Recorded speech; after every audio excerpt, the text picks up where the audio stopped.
제주에서 나고 자란 화가에게 섬의 시간은 그저 흐르지 않습니다.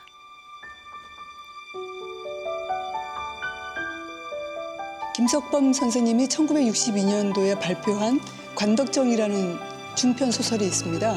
거기에 나온 절름발이 허물 영감의 애도의 몸짓, 그 캐릭터의 굉장히 애도를 하는 그 몸짓이 저에게 강렬하게 다가왔었습니다.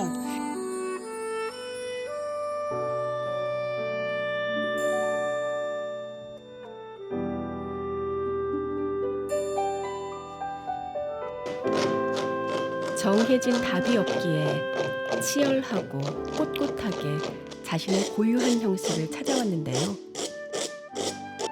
그러니까 긁는다고 하는 것이 뭐 약간 과장된 표현일 수도 있지만 농사를 지으려면 밭을 갈아엎고 거기에 씨를 올리듯이 저는 일종의 하나의 그림을 그리기 시작한 형태를 올리기 시작하기 전에 하는 일종의 의례로서 한다는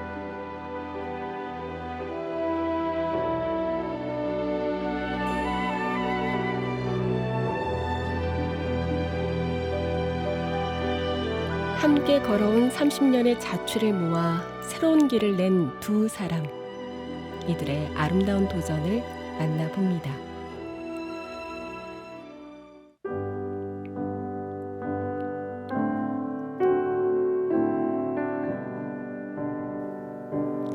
제주도 서남부의 너른 벌판입니다. 봄이 짙게 물들었는데요.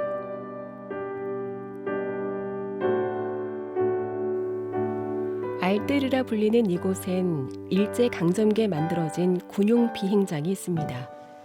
제주의 아픈 역사를 응시해온 화가 정용성에겐 각별한 곳이죠. 여기 오면 제가 물론 경락고의 구조도 구조지만 콘크리트 표면에 오래된 흔적, 얼룩들 이런 것들도 제가 관심 있게 보기도 합니다. 저런 데 보면 물기가 오랫동안 적셔져서 아주 검은 질감을 보여주는데 저런 것도 눈에 들어오고 희끗희끗한 표면들하고 둘이가 이렇게 매칭되는 모습도 흥미롭고 여러 가지로 저에게 그림 그릴 수 있게 하는 힘을 주는 곳인데요. 여기도 많이 녹슬었네.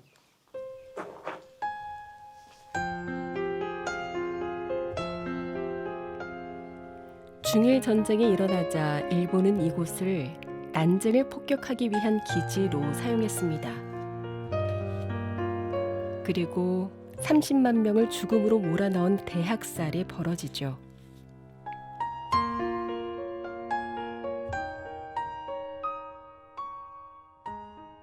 어떤 풍경의 아름다운 면과 전쟁의 참혹함 두 가지의 이미지와 언어가 동시에 결합되어 있는 곳이어서 그런 것들이 저를 많이 어떤 그 작품의 어떤 상상을 강제한다고나 할까.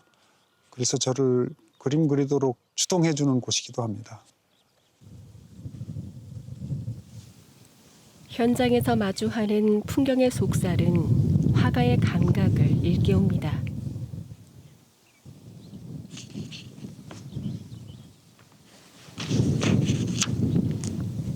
그러니까 요즘은 워낙 이미지가 범람하는 시대여서 그러니까 사람들이 사진 이미지에 주로 전착을 하는데 사실 이 스케치하는 작업도 이미지를 구축하는 작업이거든요. 그러니까 뭐랄까 홀로 빛나는 이미지 같은 그런 이미지, 유일한 이미지, 진정한 이미지 그런 것들인데 그런 것들은 아마도 이런 직접 사물을 보면서 스케치하는 과정에서만 겪을 수 있는 경험이라서 아주 소중한 것일 텐데 요즘은 아무리 생각해도 너무 사진 이미지가 범람해서 오히려 이런 이미지들을 좀 잠식하는 게 아닌가 하는 그런 안타까움도 좀 있습니다.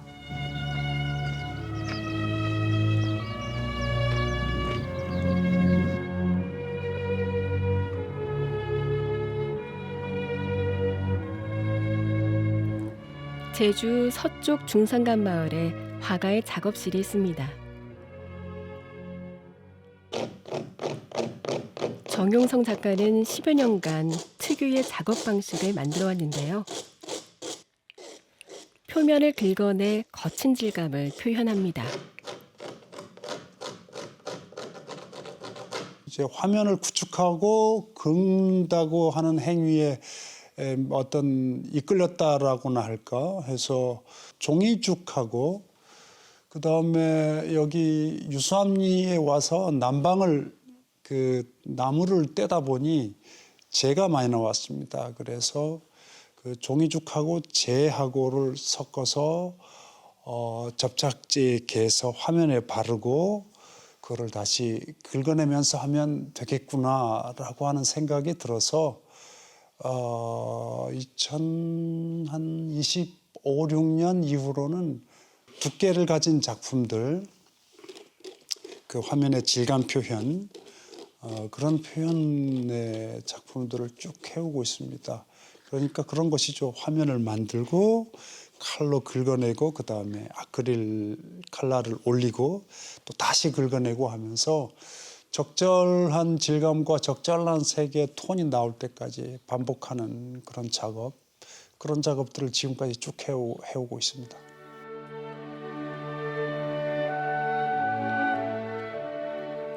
(2015년에) 선보인 인물화 연작은 인도네시아 발리에서 연 해외 첫 개인전에서도 큰 관심과 호응을 얻었습니다.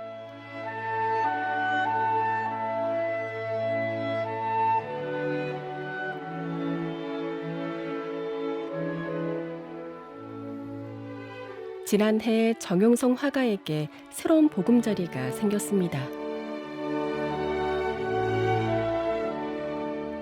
미술관을 열었는데요.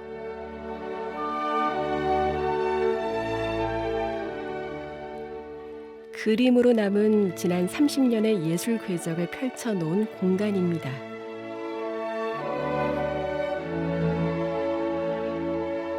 아내 양미경 화가의 작품도 함께 감상할 수 있습니다.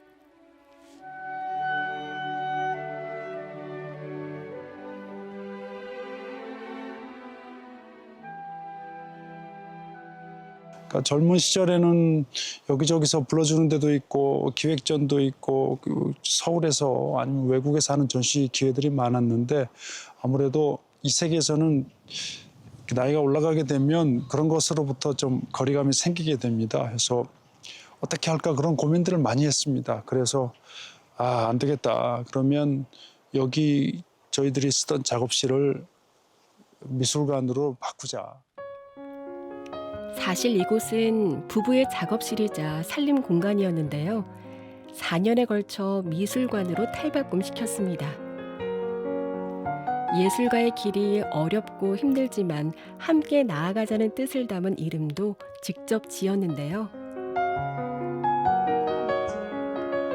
서로에게 위로가 되고 힘을 주는 동반자. 함께였기에 뚜벅뚜벅 걸어올 수 있었습니다. 제가 참 좋아하는 작품이에요. 어찌 보면 정용성 작가와 저를 맺어준 아주 유일한 사진이라고 생각해요. 이 사진은 94년도라고 적혀 있죠. 이 서울의 학고제, 인사동의 학고제라는 화랑이 있는데 거기 강요배 선생님이 94년도에 제주의 자연 전시하는 오픈식 날이었습니다. 이때는 저희들이 전혀 사귀지 않을 때였어요. 연애하지 않을 때였는데 친구가 둘이가 선물하고 해서 찍어준 사진이에요. 이때 개막식하고 뒤풀이 가서 식사를 맛있게 하고 간 곳이 강유배 선생님 경기도에 있는 덕은이라는 작업실을 방문했습니다. 그래서 저는 이 사진만 보면 어찌 보면 이런 선배님들, 선생님들이 있었기에 저희들이 맺어졌고 그림을 지금까지 지속적으로 그릴 수 있는 어떤 저변의 힘이지 않을까 그런 생각이 들어서 이렇게 액자에서 걸어놨습니다. 양미경 화가는 긴 호흡으로 주제에 천착하는 작가입니다. 무명천 할머니를 20년 가까이 그리고 다시 그리고 있죠. 무명천 할머니는 손이 언어예요. 턱이 소실되었기 때문에 말을 할 수 없는데 말을 많이 하세요. 목소리를 포함해서 손짓으로 말을 많이 하세요.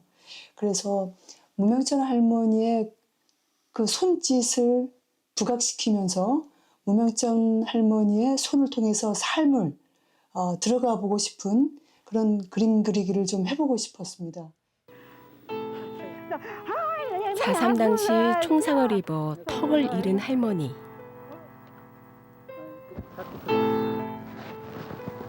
4.3의 참혹함과 깊은 후유증을 각인시켜준 존재입니다.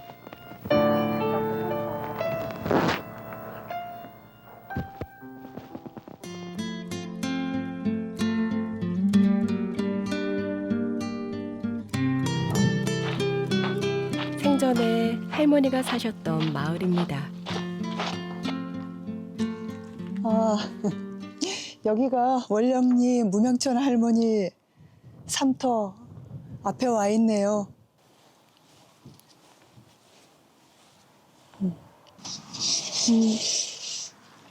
할머니 계세요?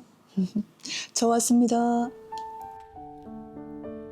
할머니는 떠나고 안 계시지만 살림살이는 고스란히 남아있는데요.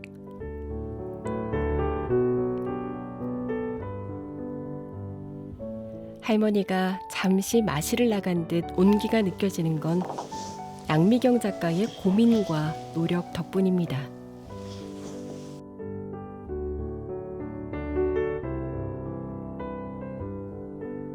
집이 너무 돌담도 허물어져 있고 장판도 걷어져 있고 비는 새고 벽지는 뜯어져 있고 그런 이제 공간이었는데 주변의 주민자치연대 여러 선생님들과 또 예술가들이 힘을 모아서 이 공간을 좀 기억의 장소 또 추모의 장소로 공간으로 만드는 것이 어떤가 해서 제가 전시기획 담당으로 여기 함께 조성하는 데 참여하게 되었습니다.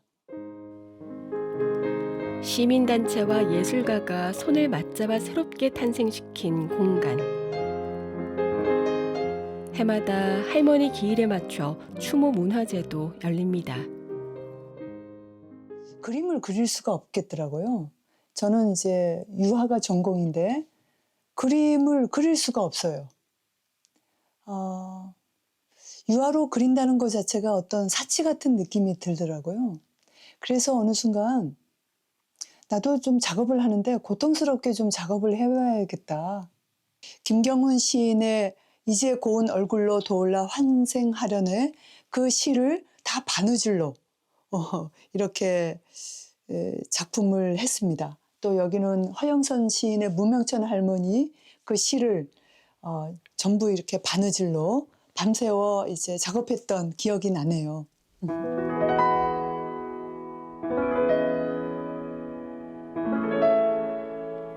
세상과 만난 장롱 속 할머니의 물건들.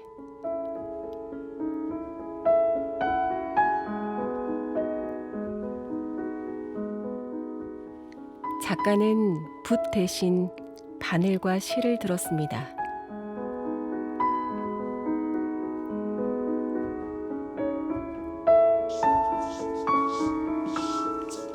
쓰라린 마음의 무게는 강산이 2번이나 바뀌는 세월이 흘러도 가벼워지지 않는가 봅니다.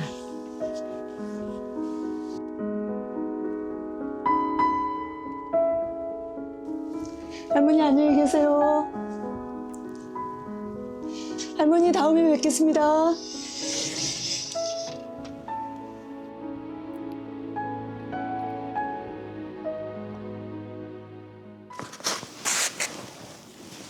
화가의 작업실이 분주합니다.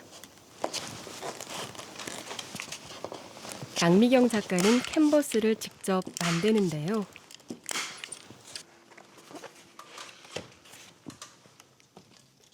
최대치인 120호를 만드는 중입니다. 캔버스를 직접 짜야 작업을 하는데 시작이 돼요.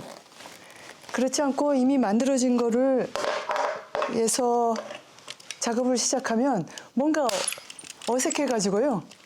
직접 하고 있습니다. 이제 완성된 거죠. 이제 완성된 거를 여기를 한 5번 칠해요. 이제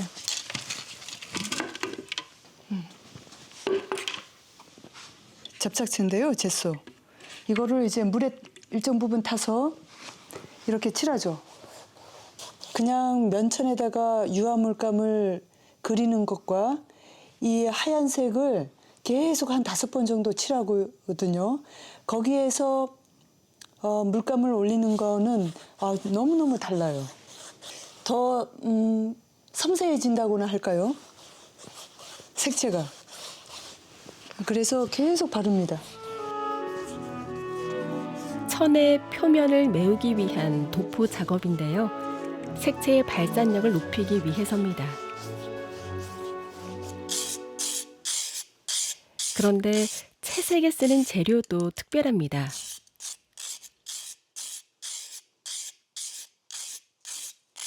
유화라는 그 물성이 저는 굉장히 좀 어렵더라고요. 붓으로 칠하든 나이프로 작업을 하든 뭔가 저의 의지와 상관없이 먼저 이 물성이 가버려요. 그래서 이 가버리는 물성을 어떻게 좀 저의 호흡대로 조절하면서 맞출까를 고민을 하다 보니까 그 갑오징어 뼈가루를 한번 넣어봤죠. 곱게 갈아가지고. 그랬더니 좀 재미있는 효과가 나타나는 겁니다. 예를 들어서 그 시멘트를 개가지고 물하고 섞어서 큰 나이프로 어떤 벽을 칠할 때 그 사각하는 느낌? 그런 느낌이 굉장히 좋더라고요. 그래가지고 거기서 어떤 그 음각이 나타나면서 묘한 색채가 드러나는데 자신에게 맞는 도구를 찾기 위해 고민이 많았던 화가. 석회질은 오징어 뼈가루는 새로운 질감과 색을 찾는 데 결정적인 역할을 했습니다. 사선미술제를 한 30년 넘게 작업을 하다 보니까 저도 모르게 관덕으로 귀결되더라고요. 관덕을 그려야 되겠구나. 그래서 지속적으로 관덕을 그리고 있습니다. 관덕하면은 검은 지붕, 검은 돌계단, 그 다음에 검은 돌하르방, 검은 역사, 그런 것들이 연상이 돼가지고요. 그런 거를 표현하기 위해서 오징어 뼈가루하고 화이트를 많이 섞어쓰고 그 관덕을 표현하고 있습니다. 조선시대엔 군사들이 활쏘기를 연마하던 마당이었고 이재수의 난과 4.3의 비극이 벌어졌던 곳. 관덕정은 다 알고 있는 것만 같았습니다.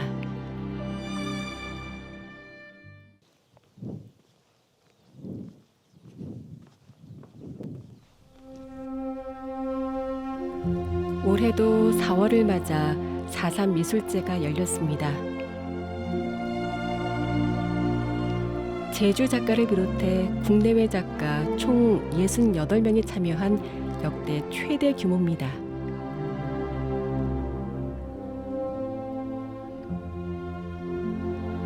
양미경 화가는 김석범의 4.3 소설에서 영감을 얻은 관덕 연작을 선보였습니다.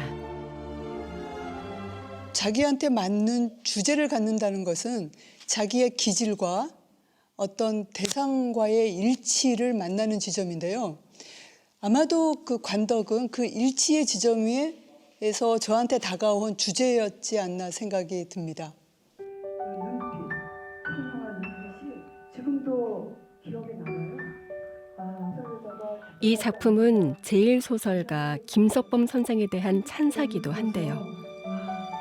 화폭에 담긴 관덕정은 잊히고 묻혔던 참혹한 기억을 우리 앞에 소환합니다. 이 관덕정이라는 게 예전에 제가 왔을 때는 그냥 마냥 오래된 건물 정도로 생각하고 있었는데 들을 때마다 굉장히 아픈 이야기들이 많았거든요. 근데 또 듣고 잊어버리고 하고 있었는데 오늘 이 작품을 통해서 관덕정의 느낌이 앞으로는 제 마음속에 좀 다르게 남을 것 같아요. 이 앞에 있었던 많은 일들을 좀 기억하게 될 것 같고 다시 그린 관덕.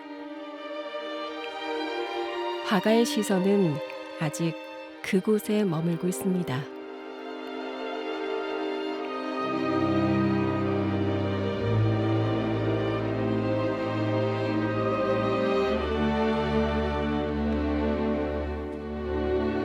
올해 4.3 미술제는 서귀포에서도 열렸는데요. 4.3을 꾸준히 다뤄온 작가들의 작품이 이곳에서 선보였습니다. 30년간 4.3 미술제에 참여해온 정용성 화가의 작품도 이곳에서 관람객들을 만났습니다. 알뜰의 비행장을 그린 최신작입니다. 제주도가 꼭 4.3만이 아니라 그 전부터 전쟁과 역사의 한복판에 있었던 사실을 다시 보여주신 것 같아요. 그런데 이제 그 한 장면, 이제 비행기가 지금 하늘로 뜨고 있는 걸 굉장히 장쾌하게 그리셔서 되게 인상적이고 또 이게 바로 역사의 한 장면이다. 사물을 바라보되 그 공간의 속살, 그 시간의 속살까지 동시에 들여다보고 표현해낼 수 있는 그런 어떤 그 화가로서의 열망이랄까 그런 것들을 간직하고 있습니다. 그래서 저에게 아직 해내지 못한 많은 작업들이 있어서 그런 작업들을 반복해서 꾸준히 해나갈 생각입니다. 제주에서 예술가로 산다는 건 섬의 시간만큼 척박한 여정일 겁니다. 그럼에도 두 화가는 끈기 있게 그 길을 걸어왔는데요. 새롭게 내디딘 그들의 여정에 많은 이들이 함께 하기를, 그래서 오래오래 빛나기를 바라봅니다.